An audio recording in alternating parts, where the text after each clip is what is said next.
GenAI and MLOps Part 12. This episode has 12 questions. For each question, take a moment to think through your own answer before I share a strong approach.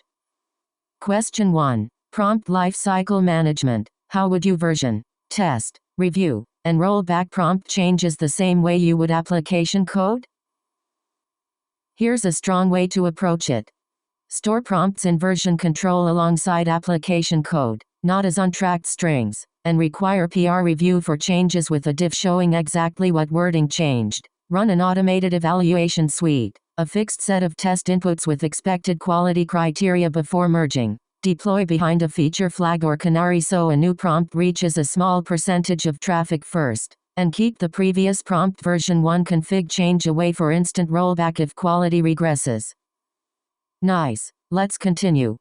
Question 2. LLM latency debugging. A chat feature has high page 95 latency. How would you separate model inference time, retrieval time, network hops, and streaming or rendering delays? Here's a strong way to approach it. Instrument each stage with its own timing span using distributed tracing, open telemetry, retrieval or embedding lookup, model inference, time to first token and total generation time separately, and network round trips. So the trace clearly shows which stage dominates page 95 rather than only seeing total request time. Check whether latency is inference bound, model size, batch contention, cold starts versus retrieval bound, vector DB query time, too many retrieved chunks versus client side, slow streaming render, since each has a different fix. Great, moving on. Question 3. Model routing and fallback. How would you design fallback between a primary and secondary LLM provider or model when the primary times out, rate limits, or returns low confidence output? Here's a strong way to approach it. Build a routing layer that sets a strict timeout on the primary call, catches rate limit, 429, and timeout errors specifically, and retries against a secondary provider or model rather than failing the request outright. For quality-based fallback, not just errors, define a confidence signal, e.g. a low-quality flag from an evaluator model or a heuristic like an empty or truncated response, and route to the secondary on that signal too, logging which model actually served each response for cost and quality tracking. Alright, next question. Question 4. Streaming inference infra. How would you design backend infrastructure for streaming LLM responses over GKE or Cloud Run, including timeouts, load balancing, and client reconnects? Here's a strong way to approach it. Use server-sent events or chunked HTTP streaming with a load balancer and timeout configuration that supports long-lived connections. Increase backend timeout well beyond typical generation time, and disable buffering on any proxy in the path. Design the client to handle reconnects by resuming from the last received token offset where possible, and size GKE or Cloud Run concurrency limits around how many simultaneous streaming connections a pod can hold in memory, not just CPU or request count-based autoscaling. Let's keep going. Question 5. GPU serving cost. How would you decide between managed model endpoints, self-hosted GPU serving with VLLM or TGI, and batch inference for different GenAI workloads on cost and latency? Here's a strong way to approach it.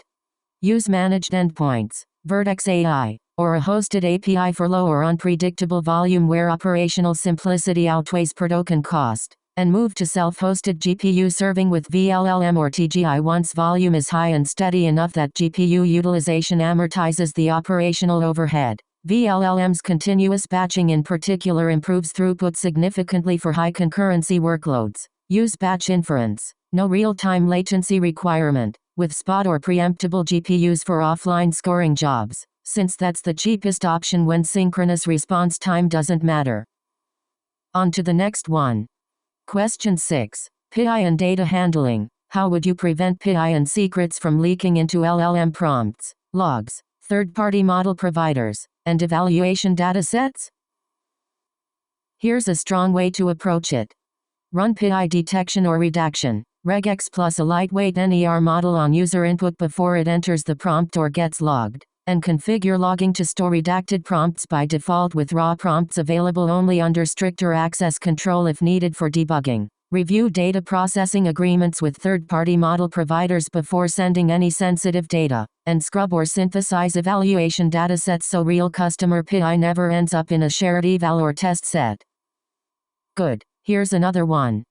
Question 7. Vertex AI Agent Builder. How would you operate a production Vertex AI Agent Builder or Model Garden deployment, including versioning, monitoring, and rollback?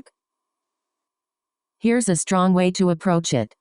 Version agent configurations, grounding sources, tools, system instructions in source control the same as application code, and deploy through a staged pipeline. Dev leads to staging leads to prod, with evaluation gates rather than editing the live agent directly. Monitor grounding accuracy, tool call success rate, and latency or cost per conversation, and keep the previous agent version deployable so a regression in groundedness or tool behavior can be rolled back immediately rather than debugged live in production. Nice. Let's continue. Question 8. Vertex AI Platform Design. How would you design a production ML platform on Vertex AI for training, registry, deployment, monitoring, IAM, and cost control? Here's a strong way to approach it. Design the platform around repeatable pipelines, data validation and feature preparation, custom training or auto ML, evaluation gates, registration in Vertex AI model registry, and controlled deployment to endpoints or batch prediction. Wrap it with least privilege service accounts, artifact registry, cloud build or GitHub actions, model monitoring, audit logs, labels, budgets, and quotas so each model has clear lineage, ownership, rollback, and cost attribution. Great. Moving on. Question 9. Vertex AI Custom Training. A training job works locally but fails on Vertex AI. How would you debug packaging, container image, service account, data access, and logs? Here's a strong way to approach it. Start with cloud logging for the custom job and identify whether the failure is import or package related, container startup, permission, data path, or runtime resource exhaustion. Reproduce the container locally with the same entry point. Verify all dependencies are included. Confirm the Vertex AI service account has access to cloud storage or BigQuery or artifact registry. Check region and URI correctness. And add explicit startup validation so packaging and data access failures happen early. Alright, next question. Question 10. Vertex AI Endpoint Latency. A deployed model endpoint has high page 95 latency after traffic increases. How would you troubleshoot autoscaling, machine type, model load time, request payloads, and downstream dependencies? Here's a strong way to approach it. Break latency into model inference time, request serialization, network time, cold starts or model loading, and any downstream calls. Check endpoint metrics for replica count, CPU or GPU utilization, queuing, and autoscaling lag. Compare machine types and accelerator choices. Inspect payload size and pre-processing cost. And load test with realistic concurrency before tuning min replicas, max replicas, batching, model format, or moving heavy pre-processing out of the online path. Let's keep going. Question 11. Vertex AI Model Registry. How would you use Vertex AI Model Registry to manage versions, aliases, lineage, approvals, rollback, and auditability? Here's a strong way to approach it.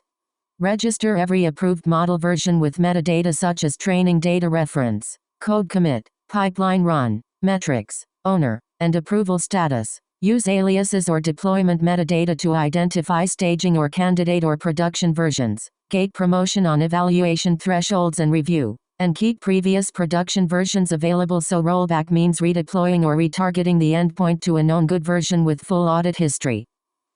On to the next one.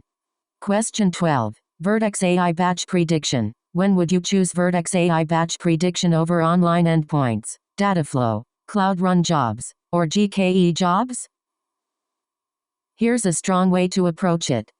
Choose Vertex AI Batch Prediction when you need managed, large-scale offline scoring with no real-time latency requirement and the model is already in Vertex AI. Use online endpoints for synchronous user-facing predictions. Dataflow when prediction is part of a streaming or complex data transform. Cloud Run jobs for simpler containerized batch tasks. And GKE jobs when you need custom scheduling, GPUs, sidecars, or deeper platform control? Good. Here's another one. That wraps up this episode. Nice work practicing, and see you in the next one.